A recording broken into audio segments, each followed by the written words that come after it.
What's up YouTube, it's your boy Nashio, welcome back to the channel, and welcome to another episode of Yu-Gi-Oh's Biggest Issue. This week's episode is going to be a little interesting because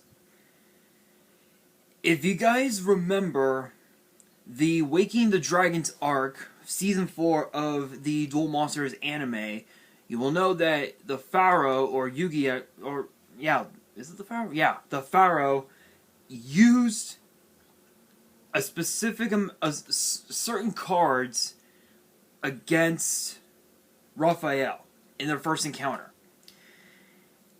After 17 years, we're finally getting those cards, but are they really good? That is the question.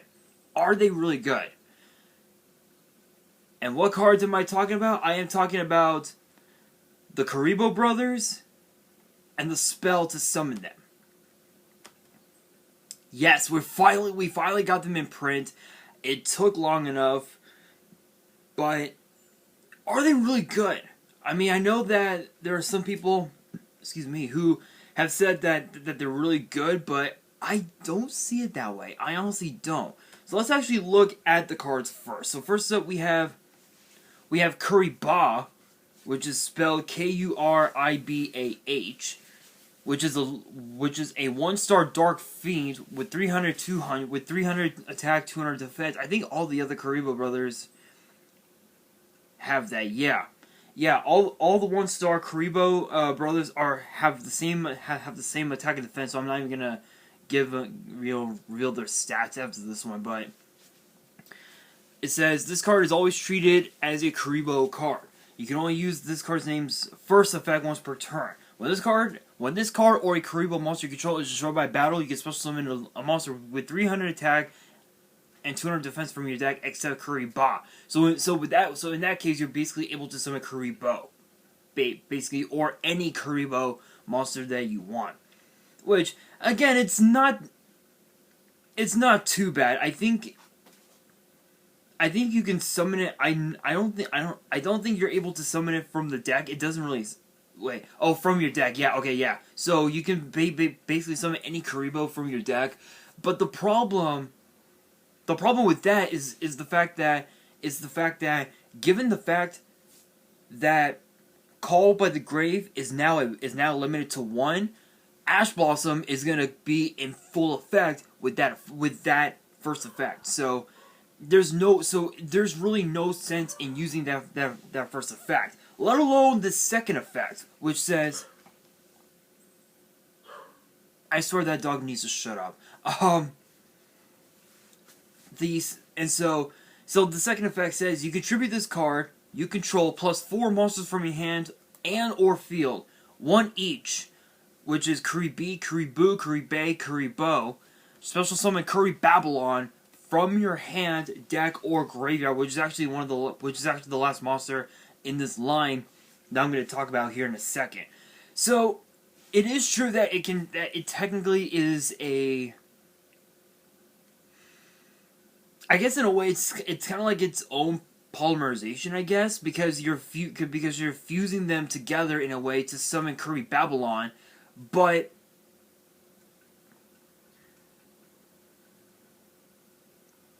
with Kuriboh, it's a little different because with Kuriboh, you can summon Bandit as well from your deck or graveyard.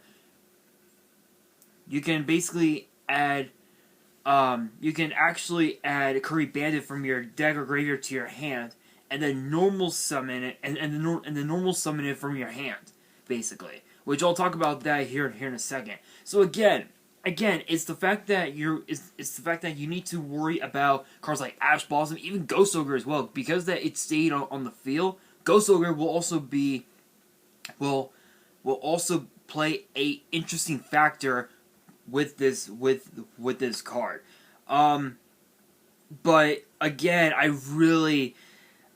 mean, don't get me wrong, the effects are great, absolutely incredible. You're able to, special summon, a Kuriboh from your deck, except Kuriboh, but summoning Babylon, you're basically gonna get Ash Blossomed, and you're not gonna be able to use it. Literally, Babylon will stay will literally stay in your hand, your deck, or your graveyard, depending on where you summon it from. If you summon it from, I think it's if you summon it from the deck, yes, it will get Ash Blossom. But I think from the graveyard or the hand, I don't think you will. But that will probably be your best bet. Is if you open with Curry Babylon, you can and you summon it from the hand, you won't be able to get ashed. But if you have it in the graveyard, yes, then as well you won't get Ash Blossom. But if it's still in the deck, yes, you will get Ash Blossoms right off the bat. So that's one thing that you have to steer clear of. Next up, we have Kuriboh, which again is always treated as a Kuriboh. When this card or your Kuriboh monster is destroyed by battle, you can add a spell or trap that specifically lists the card Kuriboh and its text from your deck to your hand. In which case, 5-star Twilight. 5-star Twilight. Once per turn, when an opponent's monster declares an attack, if you control another Kuriboh, you can change the attack of all face-up monsters you can control to 0 until the end of the turn, and if you do, negate the attack. So, it's not too bad. It's not so that first effect, again, hand traps. Ash Blossom is the big key factor with this card, with a card like this, because you're adding cards from your deck to your hand. The second effect is kind of interesting because it's basically a oh, what's that one effect?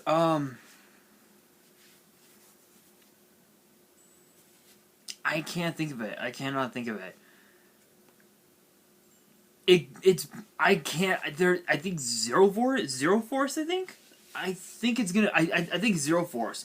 I don't remember, but being able to just change all of your change the attack points of all of your monsters to 0 until the end of the turn is just absolutely absurd. But you're also able to negate the attack of your opponent's monsters, and you'll be alive for an additional turn. Especially if you're down to 4,000 or less, you'll be able to have an additional turn. But other than that, again, you're gonna have to deal with a card like Ash Blossom, and even also, you're also gonna have to deal with a card like Ghost Ogre as well, which is another card that can also that can actually stop the second effect of Kuriboh. Next up, we have Kuriboh, which kind of looks like it kind of looks like a ghost, honestly. When an opponent's monster declares an attack, you can discard this card, add a Kuriboh monster from your deck to your hand, except Kuriboh. So it's basically a Stratos. It's basically a Stratos. Not too bad, but it only works when it declares an attack. So you have to. So it's a double cost. So you have to have. So your opponent's monster must declare an attack, and when it does, and when that happens, you have to discard a card. You have to discard this card and add a Kuriboh from your deck to your hand, except Kuriboh. In which case, you would normally want to add Kuriboh, so you can send it to the graveyard to negate to be dealt 0 damage, which again you would be okay for another turn. Is that effect good? Yes and no. Yes, because again it's a Stratos. No, because you can also get, you guessed it, Ash Blossoms. But the second effect is not that great because it says once per turn as a quick effect, you can discard one trap that target a face-up monster your opponent controls. It loses 1,500 attack until the end of the turn. It's interesting, especially if you have Curry Babylon on the field. You're able to have Curry Babylon attack into that monster, but the problem is that I believe Kuriboh. Yeah, Kuriboh. Or no, this one. The thing is that I've heard rumors that there was supposed to have been, that apparently the Kuriboh archetype is supposed to get a trap card, which it doesn't make sense for a Kuriboh archetype to get any form of trap card. Literally, I mean, I know as far as like as far as like Kuriboh goes in general, I know that we have fluid summoning Kuriboh. I know that we have multiply. I know that we also have detonate as well, which is an interesting card. 5-star Twilight is another one. I think those are the only 4 cards that we have. I could be wrong. I could be wrong, but I think those are the only ones. But again, you need to have a trap in your hands, and again, there aren't a whole lot of traps. There aren't a whole lot of traps that people use that they don't need. Like obviously they need their their copies of Infinite Impermanence, Skill Drain, of Evenly Matched, in which those cards are mainly side deck cards. Even also Solemn Judgment, Solemn Warning, Solemn Strike, and whatnot. They're gonna want to keep those cards. So using this effect might not be as good as you think.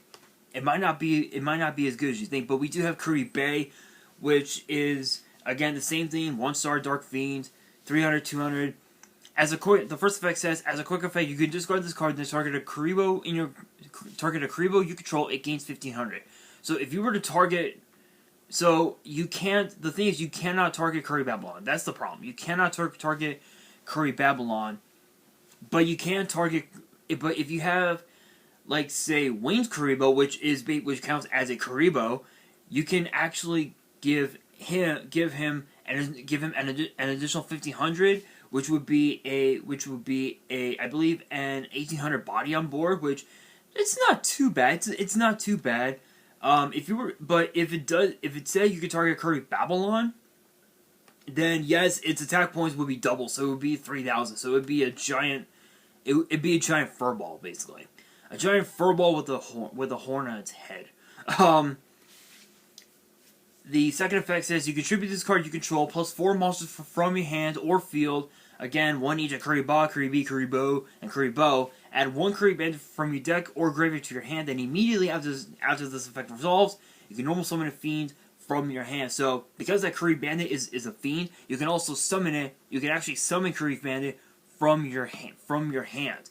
Normal summon it. You can normal summon it, and then once you reach the end phase, you can just send it to the graveyard, get the +5 out, pitch whatever monsters there are, and keep the spells and traps, and you're pretty much golden. You're pretty much golden for next turn, depending on the cards that you drew, basically. So again, with a combo like that, again, hand traps. That's one thing you gotta deal with. Infinite Impermanence would be another one that you would have to deal with, because Infinite Impermanence, I believe the only way you could stop Infinite Impermanence is with cards like is mostly Royal Decree, which is a really interesting side deck card, but it's still pretty broken, even by today's standards. Next up, we have Curry Babylon, which is a 5-star Dark Fiend, 1500 attack, 1000 defense, and its first and third effects are hard once per turn, meaning once per turn and only once that turn. So again, it's a hard once per turn, meaning you can only use it once during that turn, but you can still use it once, over and over again per turn. First effect says, if you have more monsters in your grave than your opponent does, you can special summon this card from your hand. So the cost is to have more monsters in your graveyard than your opponent, and you can just easily Cyber Dragon it from your hand, which is absolutely absurd. Gains 300 attack and defense for each Kuriboh monster you control and in the graveyard. Okay, that right there is just broken. So obviously you're going to be running like multiple copies of the 5 Kuriboh brothers. So let's see, 3, 6, 9, 12, 15. Let's see.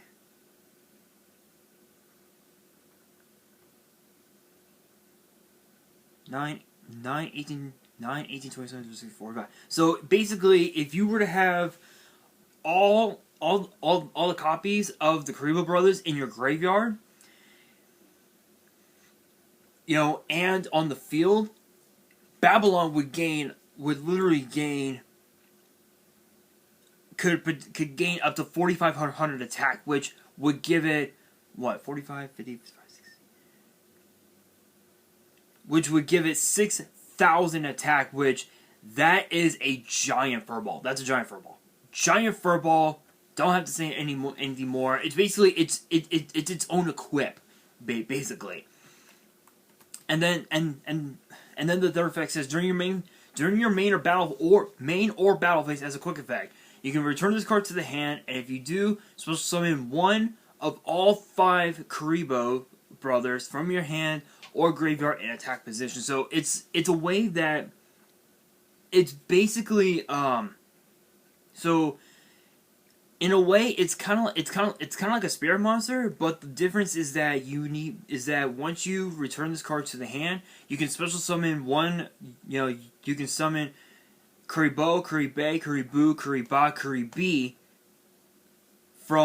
from your graveyard or the hand, depending on where they're at, and put them face up in attack position, which will give you a chance to use their effects, which I believe would allow you to trigger off their effects, and then resummon Curry Babylon during your next turn, which is not too shabby, not too shabby. And then last but not least, we have 5-star Twilight, which is a normal spell. 5-star Twilight in the OCG, they're calling it Twinkle 5-star. That's kind of a weird one. If the only monster you control is a level 5 monster, tribute it, and then special summon one Kuriboh, tribute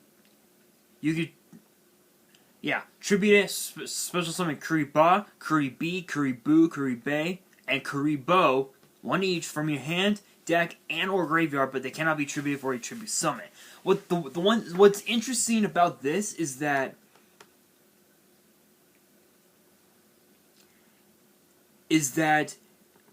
with, I believe, where is it?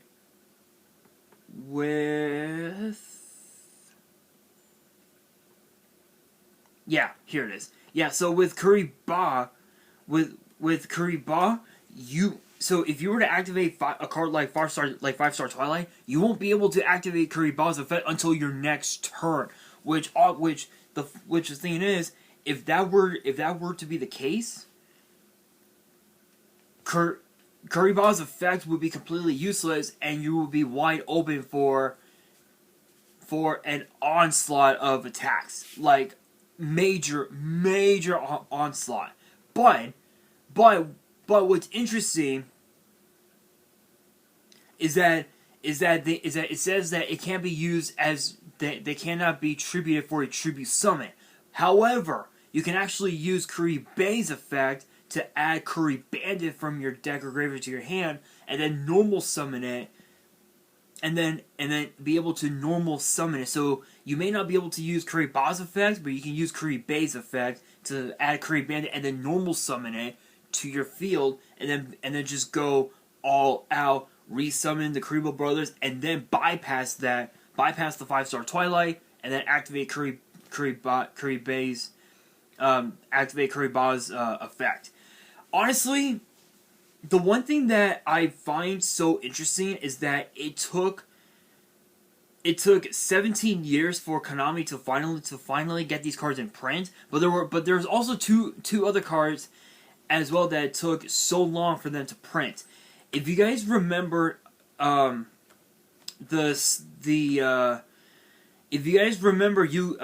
GX Season 4 that would never aired in English, you will know that Cyrus went up against a guy who played a Jinzo deck, so to speak, and he was running 2 cards that actually helped him win. I'm not going to talk about their effects now, but in Tuesday's video, because obviously you guys know I do my Yu-Gi-Oh news videos on Tuesday, I'll be going in depth with these two cards on Tuesday. So the only thing that I will say is that the cards that were used in that anime were Dragonroid, and a card that I did not think we would ever get printed. Declaration of Rebirth, or Samsara Dogma in Japanese. But the English, but the translated English name is Declaration of Rebirth, which is a broken card. But again, I'll be talking more about those two later on. But but as far as the new Kuriboh cards go, the big question is: are they as broken as it's supposed to be, as they claim to be? No, they are not, because with 5-star Twilight, you can't use the Kuriboh brothers to, you can't attribute the Kuriboh brothers to summon any monster, especially like Curry Babylon. Not only that, even if you tried to, I know that I said that you can bypass it by using by using Kuriboh's effect and then resummoning the Kuriboh brothers to activate Kuriboh's effect. The problem is that you have to worry about cards like Summon Gate, cards like Necro Valley, which is another one that can also be used against the Kuriboh brothers. Call by the Grave would be another one to deal with. And even also Imperial Order and Solemn Judgment, Infinite Impermanence. There are so many cards. There are so many problematic cards that can stop this deck. It's so bad. Like, that's how bad it is. But the problem is that these cards need to be synergized with a Kuriboh based deck, and we don't have any trap cards for the deck to be to be super consistent. I mean, I know again that as far as spells goes, we have 5-star Twilight. We've got Flute of Summoning Kuriboh, Detonate, and even also Multiply as well. But they're not going to be useful. But those three in particular, the Flute, Detonate, and Multiply, they're not going to be useful with in a Kuriboh based deck, because of the fact that they're not as good as people think, because with and I'll even look it up. Hang on. I'll look up the cards. Hang on.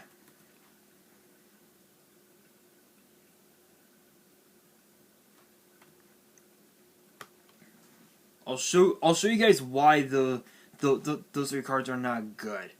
Give me 1 second. Give me 1 second, guys.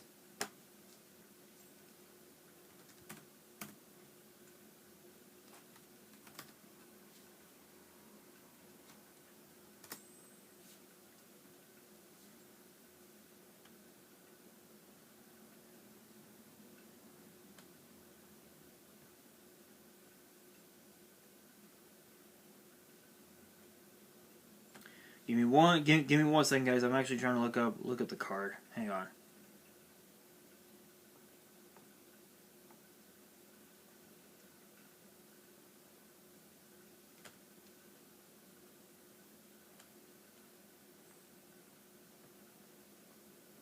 Here we are.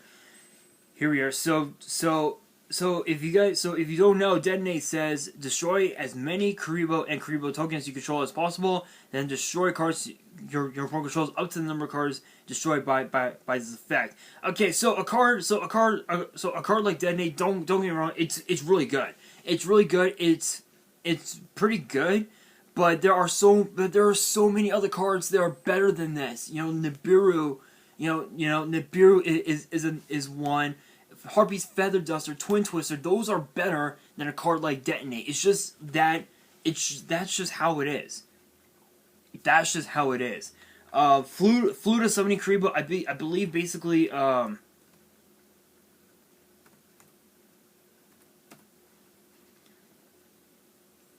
believe Flute of Summoning Kuriboh lets you either add or special summon Kuriboh or win Kuriboh from the deck to the hand from the.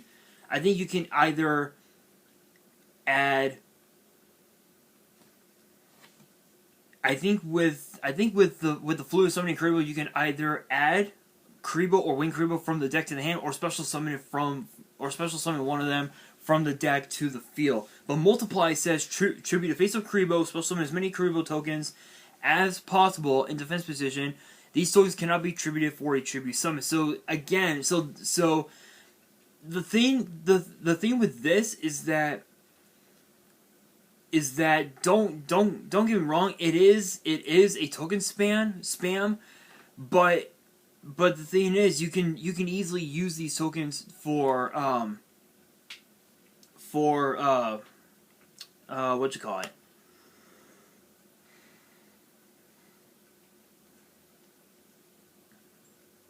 I think for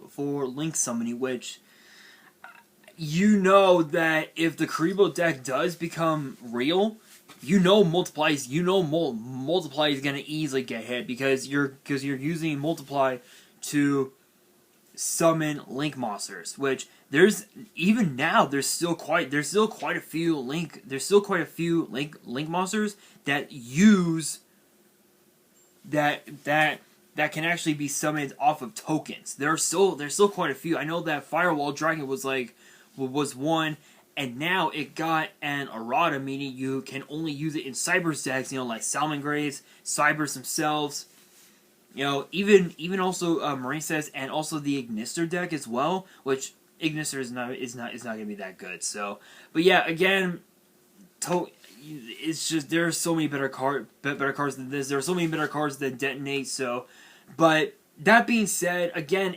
are these cards as broken as they say? Honestly, no. They're more so better off as collector items, as collector cards, and given the fact that they're now part of they're going to be a part of the Animation Animation Chronicle, I think is the set.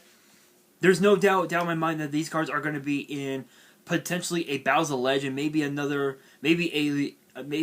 Legendary Duelist set in the future, and they're just going to be collector items. So I would not use these cards, guys. Trust me, I wouldn't use them. If you guys are able to make a deck out of these cards, let me know. Definitely let me know in the comments below. I'm very curious as to how broken that deck is, but again, I don't see anything good about these cards in my honest opinion. But guys, that is going to do it for this episode of Yu-Gi-Oh's Biggest Issue. Let me know in the comments below your guys' personal thought, your guys' personal thoughts. Question of the day: what are your personal thoughts on the Kuriboh cards finally getting printed? Again, let me know in the comments below. And that's actually going to do it for this video. Hopefully you guys enjoyed. If you did, make sure you guys smash the thumbs up button. If you guys are new to the channel, you guys want more episodes of Yu-Gi-Oh's Biggest Issue, which gets posted every Friday. Make sure you guys hit the subscribe button and hit that notification bell so you guys do not miss out on any new content that comes your way. And be sure to follow me on Twitter and Instagram. All the links will be down in the description. And if you guys have any fan mail that you want to send me and want me to open up on the channel, my address will also be in the description as well. And on that, this is your boy Nash, signing out.